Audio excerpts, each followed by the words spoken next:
All right. Hello, everyone. Thank you all so much for coming to our second annual open mic to break the day of silence. I'm Jessica Guzman. For those of you who don't know me, I'm an assistant professor of English and creative writing, and my pronouns are she, her. So we're here today to observe, really, and celebrate the Gnesin Day of Silence. The Gnesin Day of Silence, in case is new to you, is an international student-led demonstration where LGBTQ students and allies take a vow of silence to highlight the silencing and erasure of LGBTQ plus people in schools. It was started in the mid-90s by 2 college students, and the Day of Silence is now observed by both higher education and K-12 students around the world. It's a really big event, and it happened to coincide with Widener's Founders Day, which is an incredible way for us to participate in it and have this space during Founders Day among all of the other events that are happening.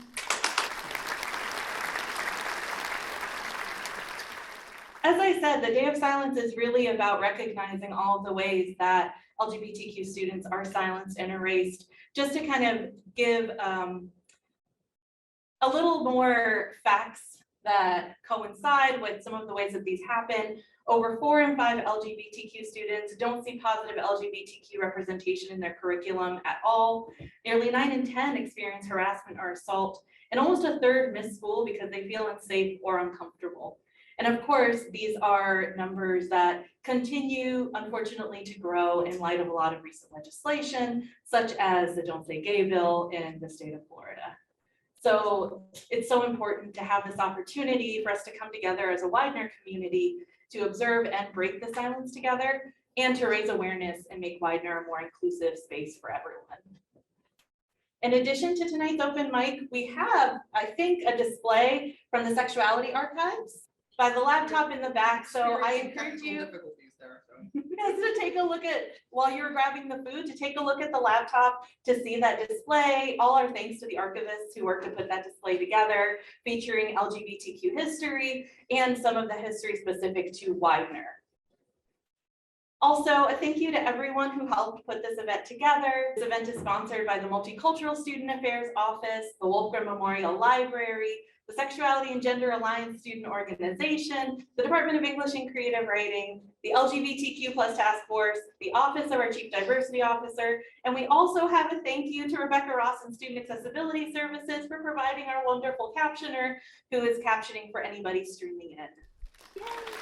So thank you to everyone involved. I know that was a really long list, but I hope the fact that it was a long list really demonstrates how many organizations came together on campus to make this happen. So now, before we welcome our first reader, we do want to actually have a moment of silence in order to observe what the Day of Silence is all about. So I ask that everyone observe that silence and be completely silent for 1 minute. I'm going to really time it, and I want to say it might feel awkward, but of course, that's the point, right? To feel that moment. We'll start now.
And now, to break the silence, our first reader / performer of the night, Kristina Dorsett.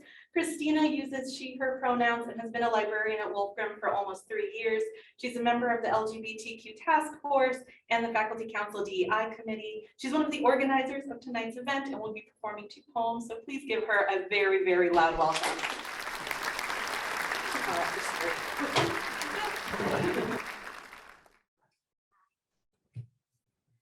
I'm Kristina, and tonight I'm going to perform a poem called Asexual Love Poem, and it's by Nikki Viveca. It's really good. Like, yeah, it's really good. You're gonna love it. It's gonna make you like feel things, you know, like it's gonna just wait. It's really sexy. Like, you guys just you're not ready. It'll happen. I'm sorry. It's this is a bad start. I'm nervous. I didn't expect that, but that's okay. It's okay. We'll get through the nerves. We can get through the nerves. We're gonna get to the poetry soon. We'll start the poem soon. We just need to get through the rocky start, right? Like, so I started this all wrong, and what if we did a different position? Is this right? Is the poetry happening now? Is this it? Is this better? What if I did it louder? What if I did it louder? Is that? What if I did it softer? Or slower? Or more quiet? Is the poetry happening? Yeah.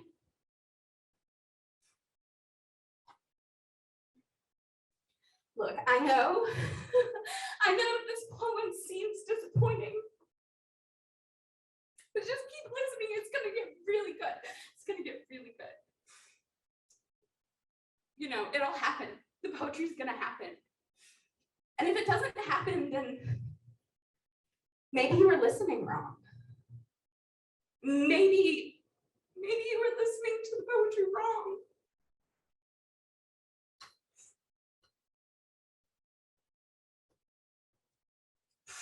You know, you're just not listening right. If you listen right, you'll enjoy it. You will. I can make you enjoy it. You're going to enjoy it. It's really, really good. And you know, like, maybe it's your ears. Like, have you ever, oh God, maybe you've had a really bad experience with a poem before. Did you go to a crappy open mic night, or like, I don't know, you read a haiku and the syllables were all wrong, and it's traumatized you, and that's why you can't enjoy this poem that's here right now. That's probably it. That's okay. That's all right. We're in this together. We can do this together. Let's just let it happen. It'll happen. It will. It'll happen. And if it doesn't happen, maybe it is your ears. Like, are your ears just like frigid or fucked up? Like, maybe it is you. Like, maybe there's something wrong with you, because this poem is so good, and it'll happen. It'll happen. Just wait for it.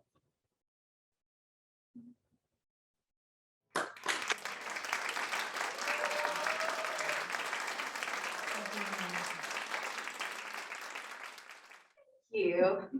This next poem is called A Gay Poem, and it is by Jarrett. They asked me if I had a gay poem, and I said straight up no.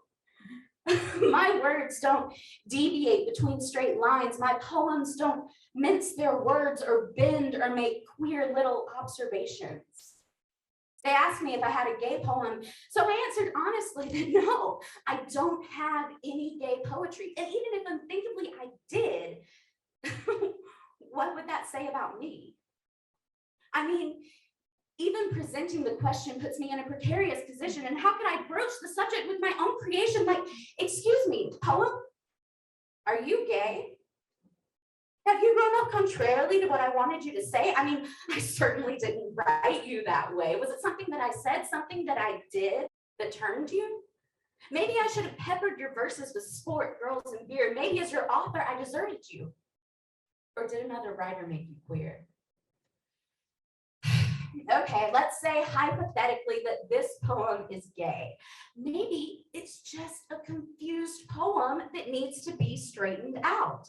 Maybe I could insert verses from Leviticus, speak over it in tongues, douse it in holy water, recite it the Quran, give it a beat, beat, beat, boombox blasting out the street. They asked me if I had a gay poem, and I said no. But the truth is, I didn't know until one of my very own poems stepped up and tapped me on the shoulder and said, look here, Dad, author, I am now much bolder. And I'm not confused, and I'm not alternative. And even though the words I choose to marry with make me different, they don't make me any less eloquent.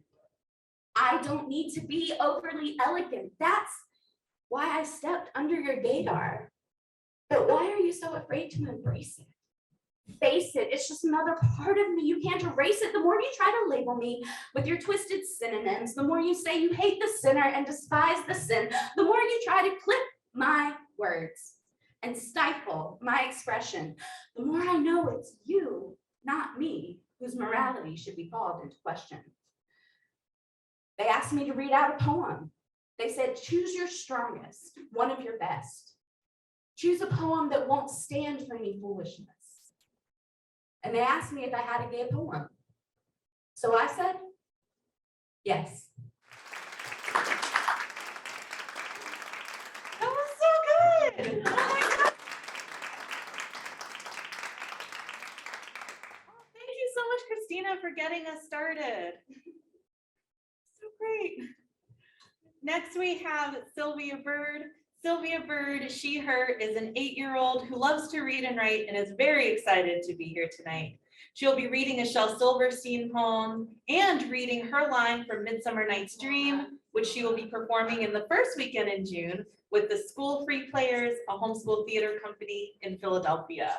Welcome, Sylvia. The first thing I'm going to be reading is one of my lines from Midsummer Night's Dream. The cowslips tall of her pensioners be, in their gold coats, spots you see. Those be rubies, fairy favors. In those freckles live their savers. I must go seek some dewdrops here, and hang a pearl in every cowslip's ear. Farewell, thou love of spirits, all be gone. Our king and all our elves come here anon.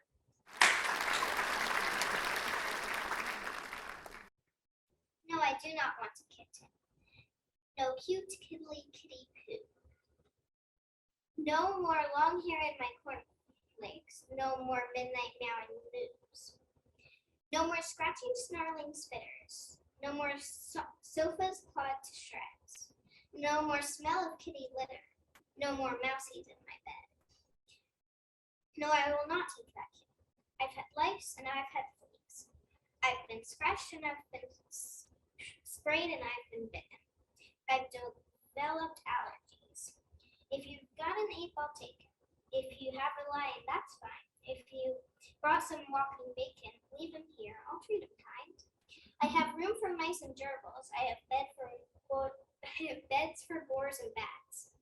But please take away that kitten, quick, before it becomes a cat. Well, it's kind of cute at that.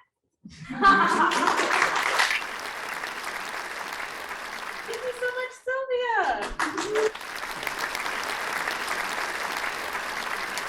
And now we're going to have a brief intermission to make sure that people eat. So please take a moment, get up, eat food, come back to your seat, and in a few more minutes, we will continue with the show. So we're going to get started again because we still have a few more excellent readers coming up. But before we do so, just wanted all of the students who are present to take note of the presence code 8XQ3. Please make sure that you sign in, show the institution that you're here so that they know how valuable these events are. And multiple ways, including through the attendance, and that students are excited to be here. I hope you're all excited to be here. So to continue our wonderful readings, we have next Julie Clarke. Julie Clarke. I'm so sorry. Julie Clarke, they is a Widener student, and they'll be performing a Prude's Manifesto by Cameron Awkward Rich. Hi. Hello. I'm Julie. And this is a Prude's Manifesto. Here is a list of things I like more than having sex. Reading. Lying flat on my back, staring at the ceiling. Peeling back the skin of a grapefruit. Watching the old man who lives in my backyard smoke until he becomes his lawn chair. Oatmeal, wet paint, strong coffee, cheap whiskey, riding my bike away from parties, how the night swallows me like a dragon, the wet heat of one body alone,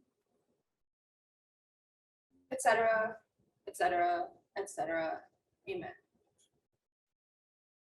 Often I fantasize about tying a blonde boy down to his own bed, leaving him splayed and panting, and then just leaving. Walking out the door. So yes, in one version of the story, Prude is synonym for sadist or vengeful puppeteer. In the other version of the story, love rises early to put water on the stove. Love is a girl who slept beside me, barely touching me for 2 years. Love is whatever kept us fed. And this is how we knew we belonged to it. And after, when I am leaving, when we finally spend time inside each other's bodies, it is mostly to appease all the friends who have looked in on our psychosis bed and called it a sham, or called it shame. And then when she says want, it's like she's speaking with someone else's mouth. And when I touch her, it's with someone else's hands. And if orgasms is really what makes the body sacred, then the best love I have ever known was sin or sacrilege. So praise also the calm and quiet house. Praise also the most mundane affections. How the body can be satisfied to lie pinned beneath the ceiling of the sky. And how many times have I heard that my body is holy? And how many times have I had a mirror held to my naked and named that beautiful?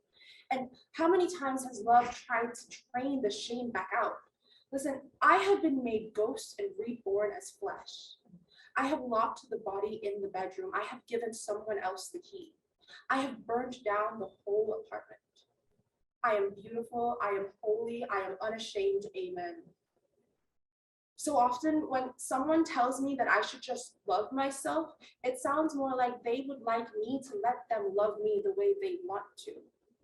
But the animal of my body won't come for anyone but me who feeds it, who bathes it in the river, who lays down beneath the skin of stars. And what is that but loyalty, but undivided love? Thank you, Julie. Another round of applause. Wonderful poem. And such a great reading of it. Those lines are just like bouncing in my head now. Thank you. Our next reader is Cloë Di Flumeri. Cloë Di Flumeri, they, them, she, her, is a Widener student and one of the organizers of tonight's event.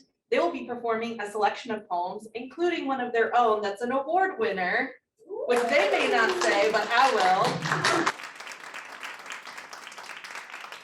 somehow I didn't realize I was next. And I was actually literally just pulling up my poem on my phone because I lost it in the shuffle of my, I have a picture of my poem, of a Microsoft Office document of it, which I think is hilarious. But so the first thing I'm reading, this book is older than anyone in this room. It's 100 years old. It was printed in 1921, so 101 years old. It was my grandmother's, and I'm assuming she took some poetry class in high school because she signed it in 1937 when she was 16. And it's Edna St. Vincent Millay, who definitely wasn't straight. I've read as bisexual. Dr. Guzman just said was lesbian a few minutes ago, so not straight. So the first thing I'm reading by her, this is Second Spring, the book is called.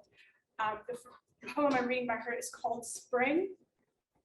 It's a little sad. I read it last year, and it's kind of relevant now in regards to global events, and then in regards to global events, about how spring kind of disguises the sadness of winter and like makes us numb to the things that are actually going on in the world. So I'm battling this old book to keep the pages open, and I'm a little shaky, so we're struggling, but give me 1 second, getting to the right page.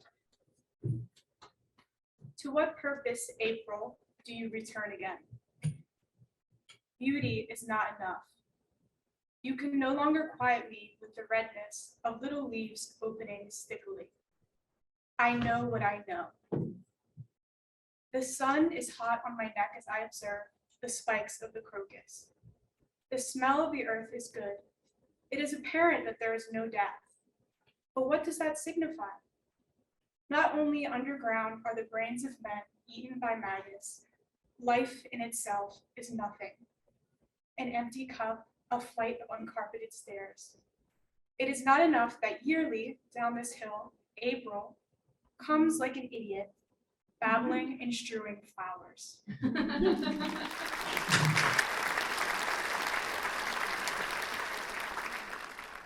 And my second poem that I'll be reading is Wild Geese by Mary Oliver. You do not have to be good. You do not have to walk on your knees for 100 miles through the desert repenting. You only have to let the soft animal of your body love what it loves. Tell me about despair, yours, and I will tell you mine. Meanwhile, the world goes on. Meanwhile, the sun and the clear pebbles of the rain are moving across the landscapes, over the prairies and the deep trees, the mountains and the rivers. Meanwhile, the wild geese, high in the clean blue air, are heading home again. Whoever you are, no matter how lonely, the world offers itself to your imagination, calls to you like the wild geese, harsh and exciting, over and over, announcing your place in the family of things.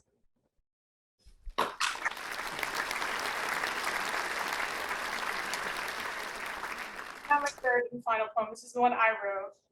This is the first time I'm reading it out loud, ever, in my entire life. Which I think a lot of people who write can agree is scary, because you write things and you're just like, yeah, this thing exists. And it's a different thing to say it out loud, and it's a different thing to say it out loud in front of a group of people. Like there are things I've read, like written that I've never read out loud. And this is one of them. So it's called A Pill of Pearl. You learn to take compliments like pills with a cup of hot coffee. They suppress the appetite. They let you swallow deep. The same, I take you, a mouth of ocean water. My hair studded with sand, breath frozen in my chest. I take you, a shot of gin. Numb, burning brims in my eyes. Your rush of cold water comes over me. Bring your rough, calloused coldness, your tide, a blanket. Swallow me, a pill of pearl. Consume me, and I promise, my willful surrender is sweet. Chloe, another round of applause.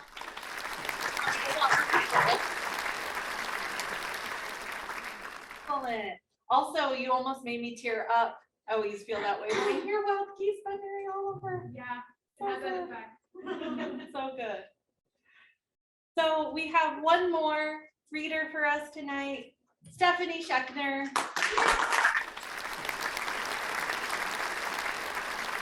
Her L has has taught French at Widener since 1999. She's one of the advisors of the Sexuality and Gender Alliance saga, and tonight she'll be performing a selection of poems by Audre Lorde. Welcome, Stephanie. Thank you so much. So I'm going to just start by saying I'm not really a poetry person. Yeah. So poetry and I always feel like I'm a guest being kicked out of somebody's house really fast. Kind of a novel person. Right now I'm reading Dombey and Son, and I get to hang out with Dickens for a really long time. But Audre Lorde is a poet and a writer who kind of got me through a hard spot when I was in college myself.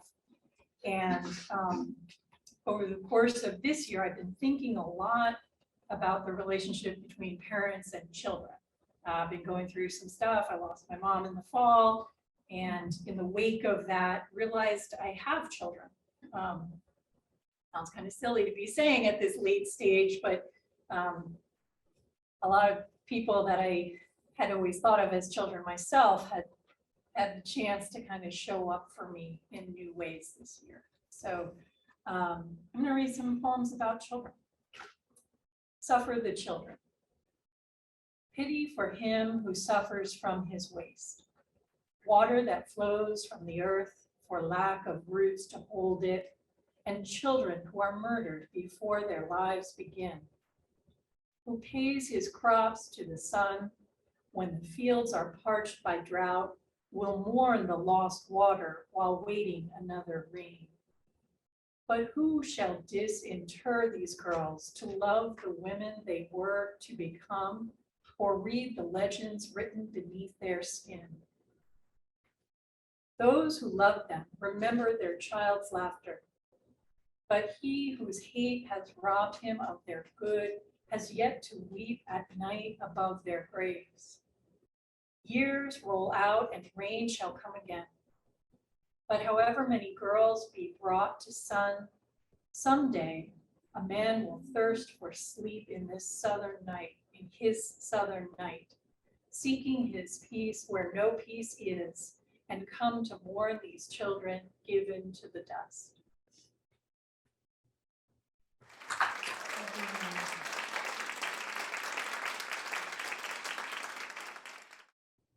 The next one is called "And What About the Children?"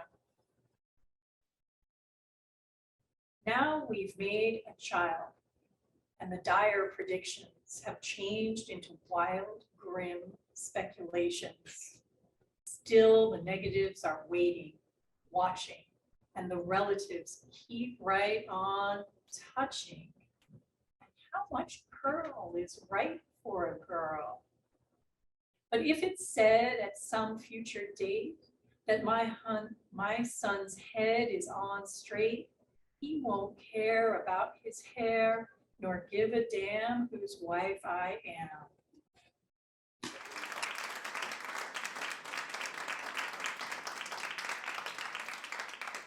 It's called Generation. How the young attempt and are broken differs from age to age. We were brown, free girls, love singing beneath our skin, sun in our hair, in our eyes, sun our fortune, and the wind had made us golden, made us gay. In a season of limited power, we wept out our promises. And these are the children we try now for temptations that wear our face. But who comes back from our latched cities of falsehood to warn them that the road to nowhere is slippery with our blood, to warn them they need not drink the river to get home, since we have purchased bridges with our mother's bloody gold, for now we are more than kin, who come to share not only blood, but the bloodiness of our failures.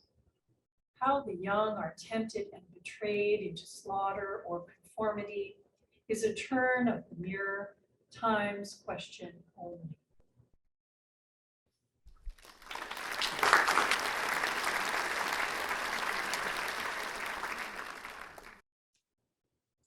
This is the last one that I'm going to read. But what can you teach my daughter?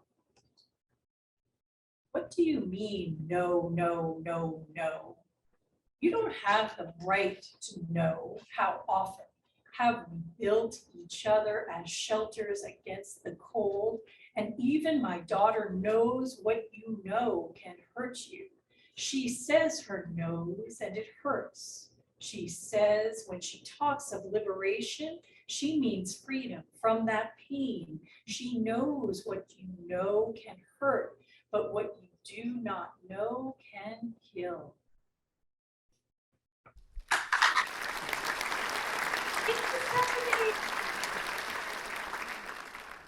So we do actually have one more reader. I don't exactly know how to introduce you, but I'm Pauline. My pronouns are she, her. Pauline is she, her. Welcome, Pauline. It's a I'm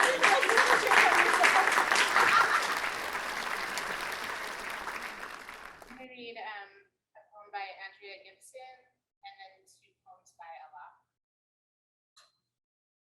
The title of this poem is Queer Youth Are 5 Times More Likely to Die by Suicide. Means you lived 5 times harder than you should have had to still have a body when you graduated high school. Means hate worked 5 times harder to make your spirit its wishbone. Means when your mother asked what was wrong, you were 5 times more likely to believe you'd lose her if you spoke the truth. Means you were told 5 times more often you'd go to hell when you died. Means burning for eternity seemed 5 times more doable than another day in the school lunchroom.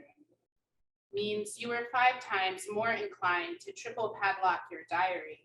Means you were 5 times more likely to stop writing your story down. Means I write my heart out now. I graffiti billboards with the page of my diary that bullies use to start the rumors. I tie that page to the end of a kite string and run a crooked line through the straightest mile of the Bible Belt. That page is a protest sign. That page is a bandana washing the tear gas out of my lover's eyes. Queer youth are 5 times more likely to die by suicide means I speak into fascist sleepovers and Sharpie my pronouns onto the faces of senators who voted to criminalize my kisses when I was 19. I cut the hate out of my mail and paper mache Christmas ornaments for queer couples whose parents do not want to know their grandchildren. I hack high school curriculums and delete every test that does not ask what the P in Marsha P. Johnson stands for. What does it stand for? Pay them no mind.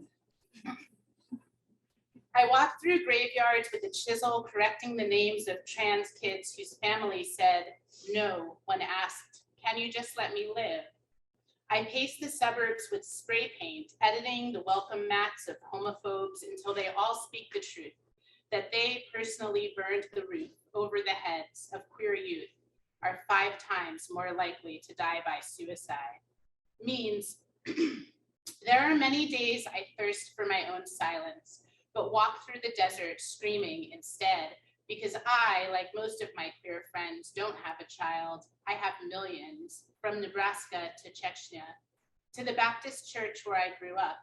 My pride in them is a parade I know won't keep all of them alive, but I keep cutting my diary into confetti to throw at their hopes.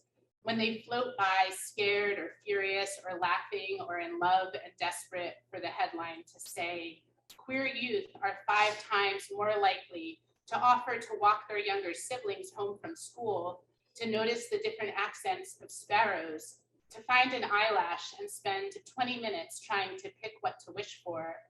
5 times more likely to never outgrow blanket forts, to know there is a word for the scent in the air after it rains, to see lifelines look like telephone wires and call a friend who is having a bad day.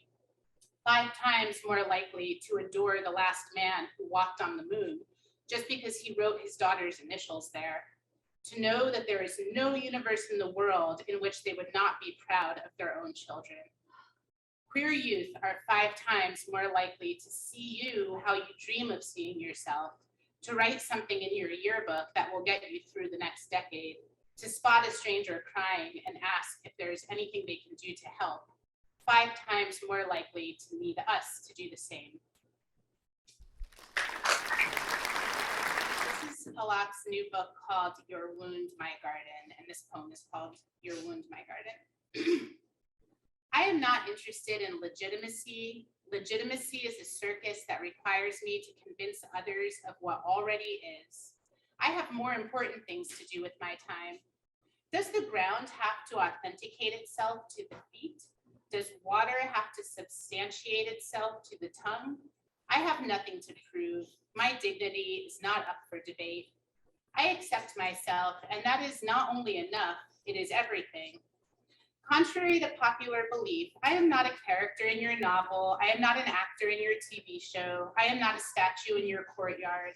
I belong firmly and irrevocably to myself. The only opinion about my appearance that matters is my own. I used to think that if I toned it down, I would be taken more seriously, but then I realized you will always find a way to discredit me. We both know this was never about what I looked like. It was always about what you felt like. You cannot bear to see it, how I have made home here in your shame. I regret to inform you that the house of mirrors you have erected is not a home. You sculpt the world in your image because you need proof that what you see in the mirror is real. You could not accept yourself, so you made up history, science, identity to disguise your own self-doubt. I see behind the mask, beneath every supremacy lives insecurity. Each insult is an invitation to quicksand, and I refuse to take the bite. It is not my responsibility to rescue you from your self-imposed quarantine from humanity. You don't know who you are without me. I know who I am without you. This is why you hate me. This is why I love you. Your wound is my garden. I have found life here in the places you have left for dead. Watch me bloom.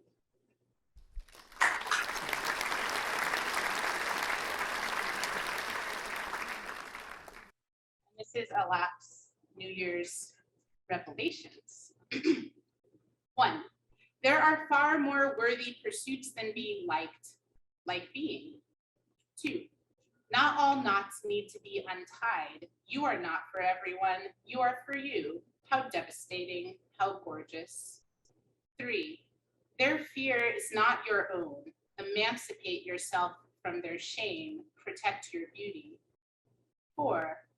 Authenticity is an orientation, not a destination. Live many lives, each one as true as the last. 5. Failure is stagnancy, not sinking. Perhaps the treasure you were seeking was waiting there all along beneath your capsized ego. 6. Perfection is a eugenic ideal. Love people for who they are, not what you think they should be. 7.